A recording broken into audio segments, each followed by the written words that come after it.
Hi, I'm Femi OK and you're in the stream.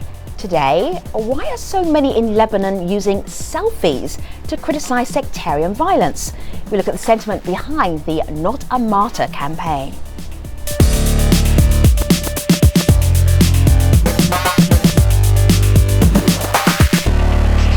Our digital producer is Malika Bilal. She is here as always. So a social media campaign that gives us a lot to discuss. It does. What's our online community saying? There are lots of visuals, lots of commentary and opinions Absolutely. online. So we actually heard from one of our frequent stream contributors, and she sent us this saying her thoughts on the campaign. She supports it, but doesn't think it will do anything politically.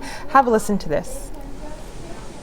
The Not a Martyr campaign to me is a great approach to a nonviolent protest that amplifies the voices of the Lebanese youth. However, I don't believe that it's very beneficial politically. I don't think it will stop the violence, but it's great to educate the world and even within Lebanon that we will not stand for this and we will not die anyone's political martyr. Well, that's the view of Layla, but we want to hear from you at home as well. So join our conversation with hashtag AJStream. And you can join in that conversation on Facebook as well. So just go to facebook.com/AJStream. You'll also find links to other stories and space for you to share ideas for future episodes of the stream.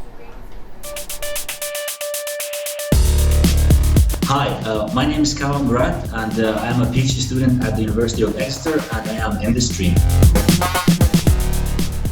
A bomb blast in southern Beirut on Tuesday has become yet another incident in a string of sectarian-fueled attacks affecting Lebanese citizens. The bombing killed at least 4 people, including 18-year-old Maria Jahari. Weeks earlier on Facebook, she had written about another attack near the same neighbourhood, saying, "This is a third bombing. Don't know if I'll escape fourth." Her story is one of several shared online with the hashtag Not a Martyr. That's an ongoing social media campaign for citizens to express their frustrations with the country's security situation. Online, one common grievance has been Lebanon's long-standing political system, which is divided by religious affiliation. Those same divisions, echoed in the war in neighbouring Syria, have led to an increase in violent attacks inside Lebanon. Today, we want to talk about how sectarian politics are affecting people's lives, particularly the younger generation, and ask what should be the way forward. Joining us to talk about this from Beirut, Hamid Sino. He's a musician and lead singer of the band Mashura Layla. He's been promoting the Not a Martyr campaign online. Also in Beirut, Nazri Atala is a writer who focuses on Lebanese politics and society. In London via Skype, we have Carl Sharo. He's better known by the name Carl Remarks. He's sometimes a satirical blog on Middle East politics. And on the phone from Tripoli, Nadine El Ali, a reporter with the Beirut-based news website Now Lebanon. So it's great to have you all here in the stream. Welcome to the conversation. Let me start with Nazri first of all. Nazri, you grew up outside of Lebanon, so when you went back and you go back, I think you've got a great view of what it means to be sectarianism, what sectarianism means. For the rest of us outside of the Middle East, can you explain in a nutshell how to understand it better, because that really will help us with the rest of this show? Well, I'm glad I got the easy question. First of all, I just want to say, for me, sectarianism is a disease, basically, on a very emotional level. I think you could call it the opposite of secularism, and it's basically just a system defined by pitting religious parties against each other. And like, as you said, I grew up in England, and for me it was something I wasn't even aware of, religious people having different religions and so on, and that's something I learned when I moved here as a teenager. And so yeah, that's basically my answer. So I'm trying to imagine, Hamid, what it's like to grow up in Lebanon, Beirut, to have that as your daily life. Can you give us an example? I mean, we heard one as I was doing the introduction about that young woman who actually posted, "I don't know if I'm going to survive another bombing." How does that impact your daily life?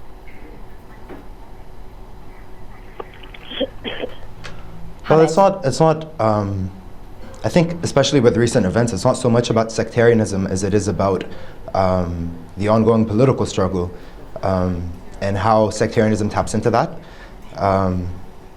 I mean, I heard you were saying earlier that that the bombs were sort of fueled by sectarianism, but I don't think that's necessarily the case. I think they're fueled by very particular political agendas that are traveling through sectarian representation. Do you want to explain that a little bit more? So yeah. Hamid?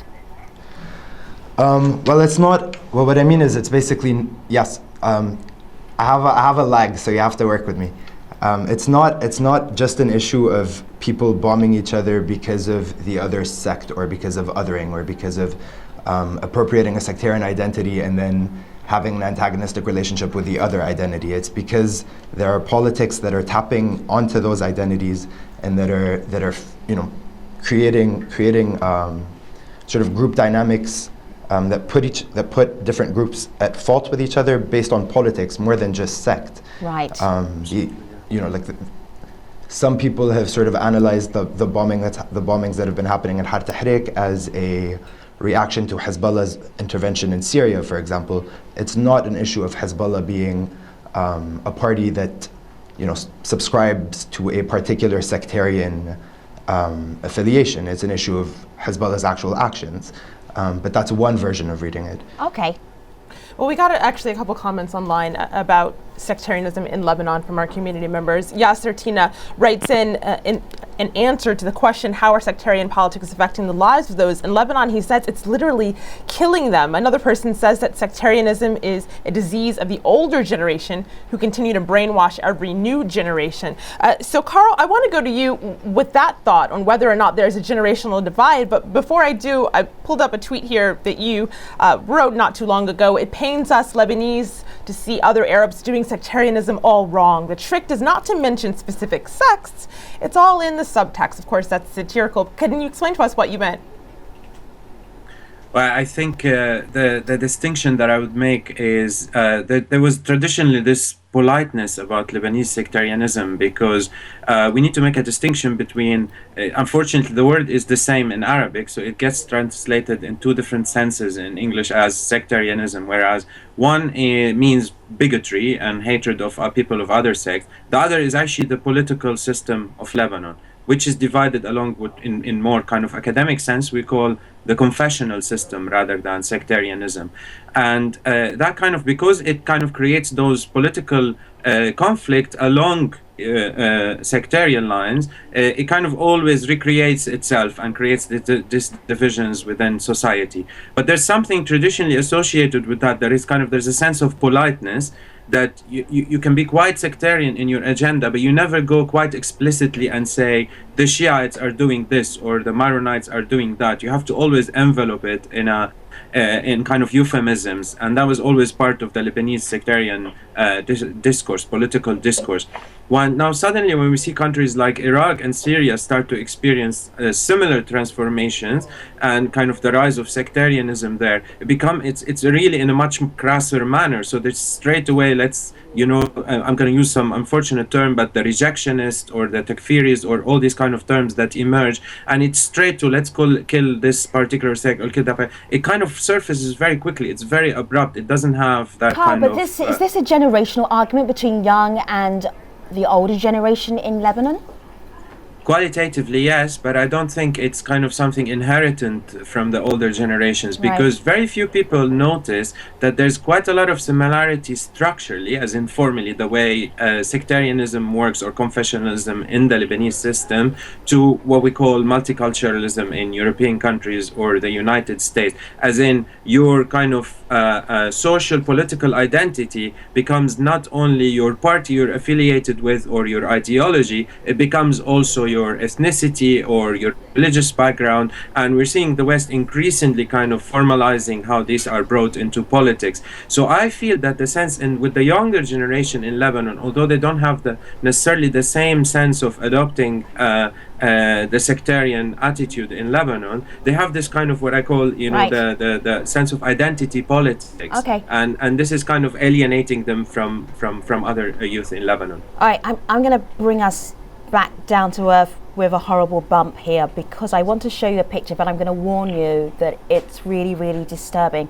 There's a bombing in Lebanon, in Beirut, on December the 27th, and a young man called Mohammed was taking a picture just before the bombing, and then I'm going to show you what happened before the picture and then what happened after the picture. So you'll see him at the very bottom of the screen wearing a red hoodie, and then you'll see what happened when the bombing took place. He was critically ill and then he passed away. That was the beginning of the Not a Martyr campaign. Even the name of Not a Martyr, there's a point there. Hamid, you've been supporting this campaign. Take us to that point about Not a Martyr, what that actually means. Well, all right. It's basically just an issue of, you know, this martyrdom issue that's a recurrent theme in Lebanese media coverage of political assassinations. And what that happens is it sort of, you know, it shrouds a political victim's, it sort of relieves the criminal responsibility. It's about the word martyr, basically. Let's be very direct. And it presents, you know, like the assassinations. Hamid, it's about the way it's the word martyr and what that does used. In terms of relieving the responsibility, the criminality of. Yes. Hamid's got a little bit of delay. And what that does is it always presents assassinations and murders as. Don't worry about it. What ends up happening is these assassinations and murders are presented as part of some sort of political abstraction, and we start referring to them as, you know, as martyrs, and that completely does away with any kind of criminal responsibility as far as the popular imaginary is concerned. And when the political victim is also a political criminal, what that does is, again, shrouds them in martyrdom and makes them appear as saints. It you know, absolves them of their crimes as well. All right, let me bring in the community here. So basically, Hamid is in Lebanon, so he hears this every day. Every time somebody is killed in a bombing, they're called a martyr.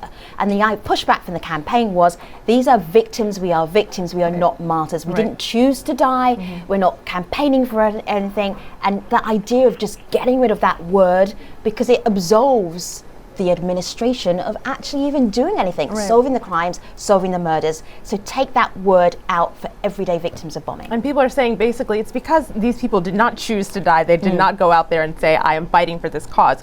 So online people explain their difficulties with this word. Karma Koma says, civilians who died in the bombings are collateral damage. Martyrdom is a choice. Yasser says, these people that were somewhat disregarded as collateral damage, that word again, the word martyr is degrading to those who never asked for martyrdom.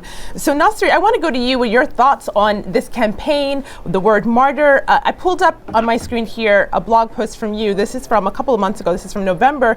And in it you say the problem in Lebanon is that no one cares about anything anymore. So is this campaign, this Not a Martyr campaign, pushing back against that? This is showing that the Lebanese youth do care about something and are trying to change something.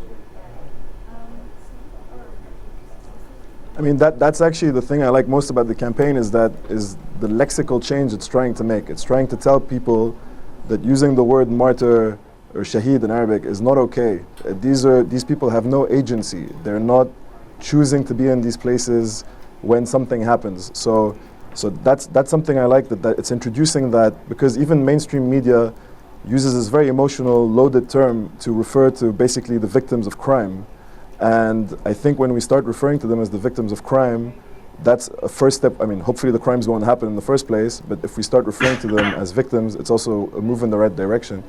And recently also the press has been kind of covering, and this is also thanks to social media in a way, they've been covering the stories of the people who are sadly losing their lives in these attacks. Real people who aren't politicians, who who are kind of in a very dangerous job in Lebanon, being a politician. So these are people who are just bystanders, and now the press is starting to cover their daily lives, like the quote you pulled up from that young girl earlier, who sadly passed away on Tuesday. And I think this is a helpful change. So that's one of the positives of the campaign. But as someone was saying earlier, so from one of the videos you pulled up online, I am skeptical about the fact that, I'm first of all not a fan of selfies in general, but I know there's a specific reason in this case. And secondly, I'm not sure who we're talking to in with this Not a Martyr campaign. If it's for external exposure, I know it's been featured on BuzzFeed and on the BBC and now on Jazeera English. So it's obviously having a very good impact in showing the world that there's these teenagers and there's these people all over in Lebanon who have the same concerns as them, who actually would like to have the same concerns as them, who right now their concern are being safe, but they would love to have the regular concerns of regular teenagers. But it seems to me sometimes as kind of, for example, I haven't participated in the campaign myself. The main reason for that is that I feel that if I did take one of these photos with a message, I would be preaching to the converted. I would be talking to people in my environment, most probably in English, because my Arabic isn't that good. And I feel somewhat bad about that. So, I'm sure Hamid can talk about the campaign more, but I admire what they're doing. I don't subscribe to it completely. Let me show you how big this campaign has grown. I'm going to show you from their video for the campaign the kind of sentiment that's coming out in the selfies, in the images, in the pictures that are being taken. So have a look and have a listen to this. بيقولوا إنه اللبناني بيقدر يتأقلم مع كل شيء.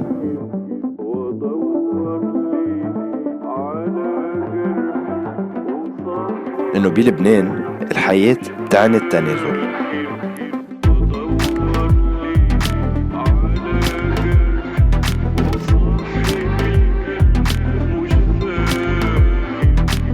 ما في كهرباء، عجقة سير دايمة، فيضان وما حدا بيتوقعه، فساد وما حدا بيحمل المسؤولية، تلوث وما له حل، رصاصة طايشة من هون، عبوة متفجرة من هونيك، قصف صواريخ دايم.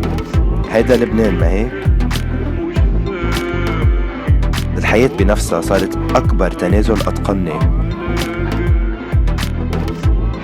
الحياة مع الاحتمال الدايم إنه ننقتل.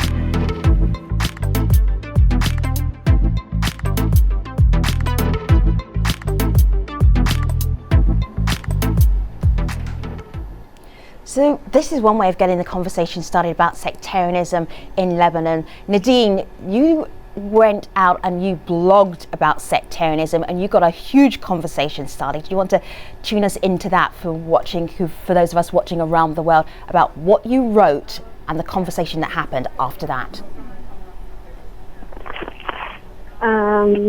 Well, the idea started a while back, and I intended on writing blogs that usually get a certain discussion going, and I noticed that by writing a blog and asking people to comment, it actually didn't get anywhere. So a couple of months back, around November, I wrote a blog and I addressed an issue, and I asked the readers to comment because I'd like to know what they want and what they want to say. Some were freaked out. They thought it was creepy. So I noticed that when you raise the platform for people to talk or give their opinion, they avoid it. However, when you say something that might be a little provocative, you might get some discussion going. And so I intended on writing the blog. All right, so Nadine, just tell us the title of the blog, because then I think people will understand why you got so many comments coming back at you. Sorry, can you say that again? The title of your blog was? Only Christians Can Save Lebanon. Only Christians Can Save Lebanon. So I'm actually on your Twitter feed here. Joseph Willett says, "This is truly horrendous sectarian piece." And then you respond, "Read between the lines, dude." Is that the kind of conversation you wanted to get started? Or do you feel you went a little off track here? What were you trying to do? No, I left it. It's an experiment. I wanted to see what kind of reaction I get. I didn't have an expectation. But at least I expected people to be a little civilized. It got out of line in the sense, in the hate speech and in the attacks. I expected people not to agree with it, and I can see why they don't agree with it. But I think what went out of line again is that it proved that opening debate is not as safe as one can think it is. Right. But that's the nature of debate, Nadine. If I may interject, that's the nature of debate. I think. I completely disagree with you. Sorry, So let's take this one at a time. Let's take one at a time. Carl, speak up, and then Nadine can hear you. Yeah. So I'm saying, but that's the nature of the debate, Nadine, and you touched on a very raw nerve. So, okay, the personal attacks are not justified, But I think people are angry because, not because of the title of the post, but because you did what a lot of us have been trying to argue against. You sort of going back to naturalizing sectarianism, pretending that it's the kind of the situation as it is. It will never change. You say things like every single Lebanese person hates the other sect. It's not true. That's the image that the political elites project, but there are many people out there that don't think like that. The points that I raised, they're not my opinions. They're mere reflection of what many people have been encountering on a daily basis during my experience as a journalist in the field. And again, I noted this in my second blog. These are not my opinions. And I'm not lobbying for opinions that people are trying to blow out for politicians in specific, using them to serve their own interests. These are the opinions Nadine, take a breath for a moment, because Nadine, take a breath. Nadine, take a breath for a moment, just because other guests want to jump in. Basically, Nadine was suggesting that maybe Christians can help stop sectarianism because the Muslim sects fight each other. I hope I've summarized that correctly. And she was suggesting, by opening up that conversation, that maybe we could have a secular Lebanon. So I know you want to jump in, Hamid. Go ahead. Well, I mean, it's just, I think Carl touched on everything that I wanted to say. Apart from that, I completely sympathize with you, Nadine, that, you know, the comments, I read some of those, you know, a lot of it was quite aggressive. So I genuinely do feel for you in that regard, but I think you also need to understand that for a lot of people, the very title of your blog post was hate speech. So you getting hate speech in return is almost, you know, expected. To isolate a sect and set it up on a pedestal in the opening line of an article is quite problematic. And Nadine, wait, hold on. I also read your follow-up. I also read your follow-up. Yeah. And I think I more or less sort of understand where you're coming from. I completely disagree with where you're coming from, but I do have a better grip on it. But you also need to understand that, you know, as a writer, people aren't really reacting to what you have in your head. They're reacting to what you've put in words. And your words were quite, you know, problematic for most people, to suggest that all Muslims are affiliated with one party or the other, that only Christians can resolve, you know, these issues in Lebanon. Instead of suggesting that, you know, people that aren't politically affiliated, you said verbatim, only Christians can do this. I can guarantee you there are plenty of Muslims that are, you know, not politically affiliated with external factors, probably yourself included, I'm assuming from the tone of your article, myself included, perhaps other people in this conversation. You know, I mean, it's just, it's so, you know, self-evident why people would take, you know, so much, why people would react so aggressively to what you said. Hamid, I'm going to ask you to take a pause. I know that Najri wants to jump in. Kyle, Nadine, I know you obviously want to push back, and we're going to take you all to the post show at stream.aljazeera.com, because I think you get a sense of maybe a hashtag campaign that just started a conversation, but there's so much more to talk about, and we will do that online. So, Malika. Well, giving us a little teaser for what we can expect in the post show. People are saying that Lebanon is in the state that it's in because, as on Facebook, Rudy says, it suffers from an outdated model that's currently run by the 75 civil war warlords. Another person on Twitter says what needs to happen is they have to decolonize the political system. It was created precisely to enforce sectarian confrontation. So we can talk about alternatives to the system. Are you getting a sense that people, are they tweeting us from inside Lebanon or outside of Lebanon? I think both. Okay. I think it's a good mix. All right. Well, you know where we'll be. Keep tweeting us at hashtag AJStream, and we'll be at stream.aljazeera.com. On the next show, locked up for love? A new Nigerian law punishes gay people with up to 14 years in prison. Now, some are celebrating the law, while others are in fear for their lives. We'll talk to both sides. Stay with us. The post show is next at stream.aljazeera.com. We'll see you online. Thanks for watching.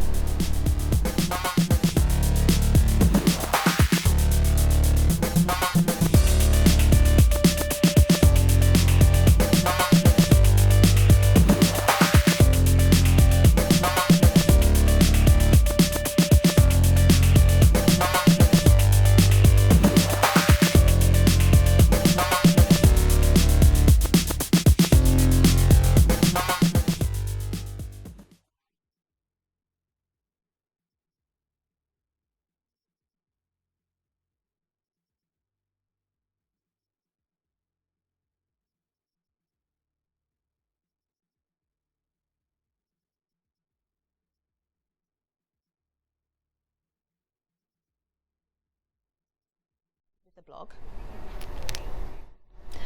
Hello again, this is the Streams Online Post Show. We're talking about Lebanon's Not a Martyr campaign and the future of sectarian politics in the country. Going to get right back to that conversation. Let me just remind you where we left off, because if you're in Lebanon, you can't have missed this blog post. Malika, you've got the blog post here. Right, I pulled it up. Which is Nadine's. The title that everyone now wants to talk about, Only Christians Can Save Lebanon, was the title of it. Of course, it went into a little bit more of a detailed, nuanced conversation there, but it also sparked some reaction online. There's a blog post that Nasri, you wrote. I pulled that up on my screen here. You say, only hipsters can save Lebanon. Also a bit satirical, but explain to us why you wrote it. Well, I mean, just also to touch on Nadine's point from earlier before I answer that question, I mean, first of all, kind of angry opinions are the nature of the internet. So you can't write or do anything on the internet and not expect people to call you names. I sadly know that, having been a blogger for a while, and you will get angry responses even if you're playing with kittens. So and using this kind of inflammatory language, such as only Christians can save Lebanon, is bound to get you angry responses, and that's something you have to deal with as a journalist and as a blogger. Secondly, I mean, saying that it's just it's people's opinions or it's an opinion and so on, like kind of distancing yourself as a journalist from the thing you've written, which is on a media outlet. Now Lebanon is a media outlet with a number of editors. There's a culture editor, there's a news editor, and so on. The fact that this article made it through that editorial process is shocking to me. And the fact that then Now Lebanon didn't stand by the journalist, which, I mean, even though I don't agree with the article, as a media entity, you should say, this is our journalist, we support them fully, our logo is above their name, and we support it. And that didn't happen. There was a lot of backtracking saying, a blog is an opinion, etc. I, for example, today asked not to be referred to as a blogger on this show, because I think the term blogger kind of absolves us of a lot of responsibility. We're people expressing opinions, and as soon as you have an audience, you have a responsibility for that opinion. Why I wrote that post? I mean, honestly, it was such. Look, I read a lot of articles by people I don't agree with. That's the nature of my job. I read things all day long, a lot of which I don't agree with, but I'm always open to suggestion and to be convinced of even a little argument. But in this case, it's just there was no argument being made. It was just an article saying I'm against sectarianism that then proceeds to be sectarian. So I wrote this kind of rebuttal. I wrote a word for word kind of satire of it, and replacing everything sectarian with the kind of hipster attributes such as ironic mustaches and skinny jeans, just to show how ridiculous the argument is. I mean, you can basically replace everything with this kind of humor and use the same structure, and some people could go, yeah, actually hipsters could save Lebanon. So I mean, it was that was the only intention, was just to have. I knew a lot of people were going to respond to it very angrily. I wanted to maybe. It was written with emotion, so maybe when I shared it, I used some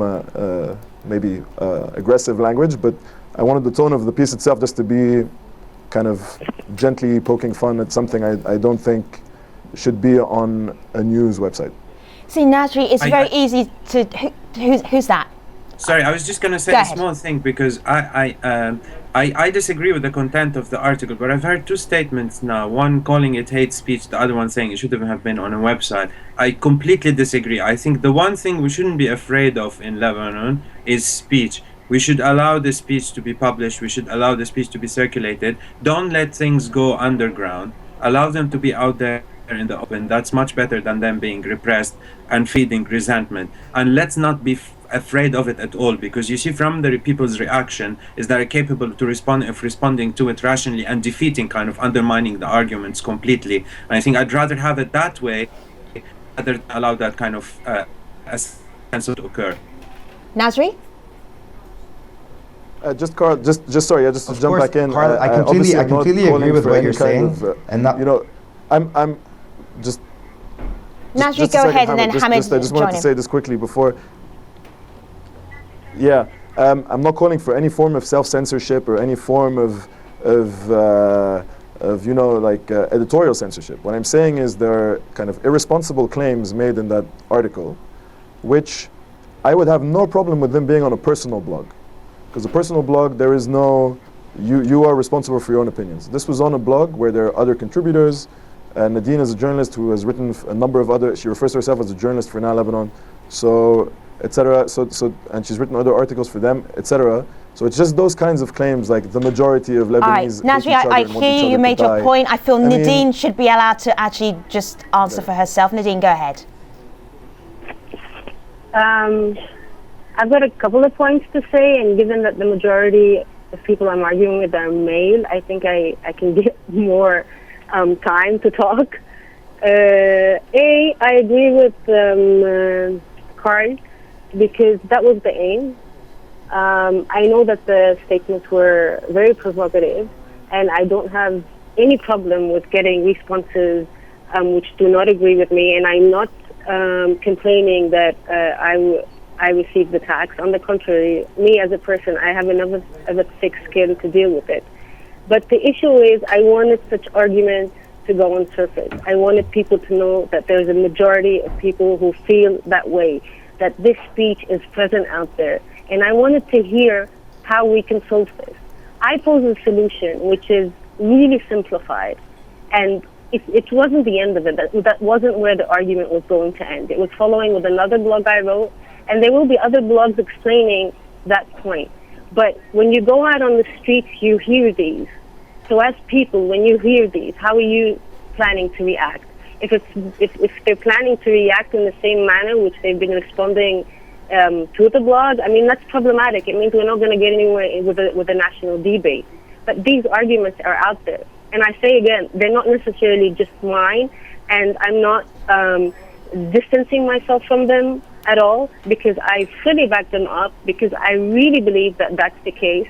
And it's because I felt it, and I've sensed it, and I've heard people say it, and I've been enough places to know that if the word majority scares people, that they should really know that, yes, it's the majority of the tone that's out there.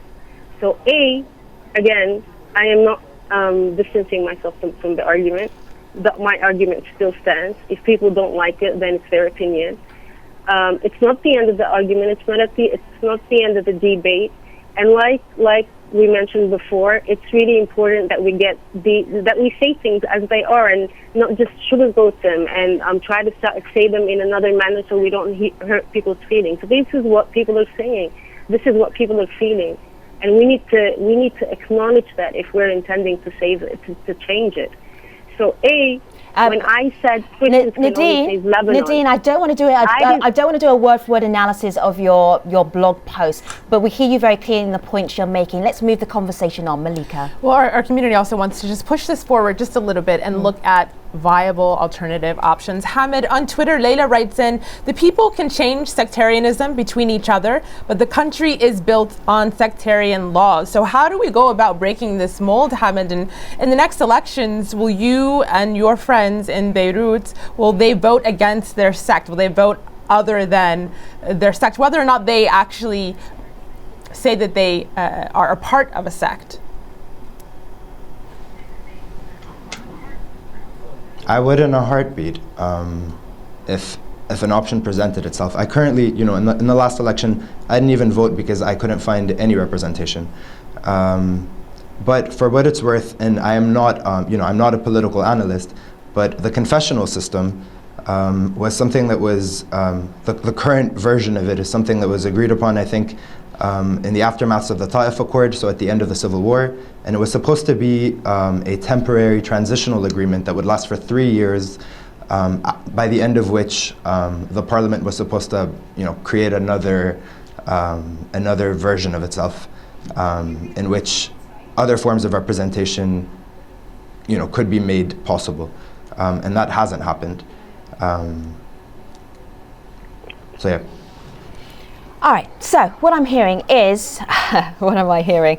I'm hearing people making suggestions. I'm hearing campaigns that are on social media. I'm hearing basically frustration that is in Lebanon right now. Carl, as an analyst, where do you feel this might all take us? We have a hashtag campaign, people are blogging about ideas. What do you think is possibly concrete that we can get out of this conversation? Can I just say, so as not to be dismissive from the beginning, I think the impulse to do something and to try to find another medium and language of describing our situation is great. The part that I don't agree with, the part that I hate actually, is this phrase when people say, we're showing the world, we want to address the world, we want to tell the world. And you made that point very clearly, but I wanted to take us forward because I don't want to recap what we've spent 40 minutes talking about. But I want to kind of go from that to kind of take it back to say, instead of kind of doing a dramatic gesture that's addressed to an abstract constituency, which is this global audience that's watching you, including now, go out on the street and talk to your fellow Lebanese. Go out and build a new sense of politics among other people. Don't do it in English for starters. And that's where the change can happen. As long as we kind of, I fear all these kind of trends are a way of excluding ourselves from real politics, a real sense of politics, because they're very kind of smartly done, they're very clever, they're very flashy, and they're addressed completely to the wrong audience. Let's go back to the street, let's try to find commonalities, and let's kind of start from the grassroots. Sure, that's Carl Sharrow's take. He is a blogger, and also he's an analyst of Middle East politics as well. Thank you very much, Carl, for joining us on the show. Also, Hamid Sino, Nazri Atala, and also Nadine El Ali. Thank you very much for being part of this program. Now, before we wrap up on our post-show, here's Malika with a look at some of the other stories that the stream is following.